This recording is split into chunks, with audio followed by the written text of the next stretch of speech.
প্রিয় দর্শক, আসসালামু আলাইকুম। উপজেলা কৃষি অফিস গরিব ময়মনসিংহের পক্ষ থেকে আপনাদেরকে জানাচ্ছি স্বাগতম।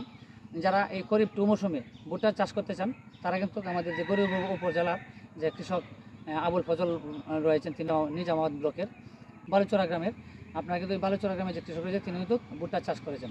আর ভুট্টা কিন্তু একটি আপাতকালীন গোখাদ্য হিসেবে কাজ করে।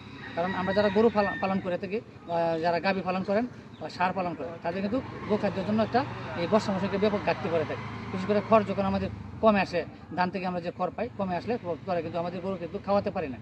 সেই জন্যই আপনার যাদের উঁচু জমি রয়েছে তারা কিন্তু ভুট্টার আবাদ করেন। এই যে দেখেন আমরা কত বড় একটা মাঠ করেছে। ভুট্টা যখন আবাদ হয় তখন কিন্তু আপনাদের যখন একটা মিল্কি স্টেজে চলে যায়, দেখেন গাছ কত বড় হয়েছে।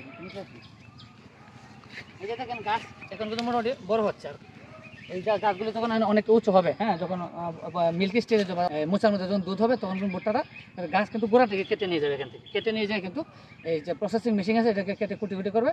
কুচি করার পরে এটা কিন্তু তারা একটা সাইলেজ করবে। সাইলেজ করার পরে কিন্তু দীর্ঘদিন সংরক্ষণ করা যায়। আর যদি সংরক্ষণ করতে পারেন তাহলে কিন্তু গোখাদ্যের কোনো ঘাটতি পড়বে না। আপনার যাদের নিজস্ব সাইলেজ মেশিন নাই বা সাইলেজ করার মতো প্রসেসিং করার যন্ত্র নাই, তারা কিন্তু যে গৌরীপুর উপজেলার এই যে আবুল ফজল সাহেব রয়েছেন, উনি কিন্তু নিজে সাইলেজ করেন। তা আপনারা যারা ভুট্টার আবাদ করবেন অথবা বাংলাদেশে যে কোনো জায়গা থেকে ভিডিওটা দেখছেন, আপনার এই খরিফ 2 মৌসুমে এই আপদকালীন সময়ে যদি ভুট্টার আবাদ করেন তাহলে কিন্তু গোখাদ্যর ঘাটতি পূরণ করতে পারেন। পাশাপাশি আপনি ভুট্টার গাছ যে বিক্রয় করে দেবেন, বিক্রয় করে দিলে যারা সাইলেজ করে তাদের সাথে যোগাযোগ করবেন, তাহলে তারা আপনার কিনে নেবে এবং এটা কিন্তু কেজি হিসেবে কিনে নেয়।